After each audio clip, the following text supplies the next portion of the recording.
ಆ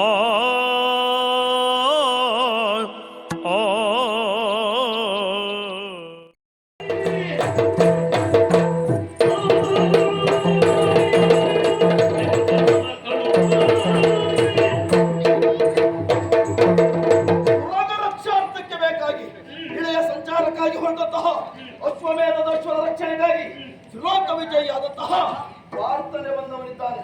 ಅವರೊಂದಿಗೆ ಹೋರಾಟಕ್ಕಾಗಿ ಹೊರಟವನಾದ ಬಂದ್ರೆ ಏನು ಮಾಡ್ತೀಯ?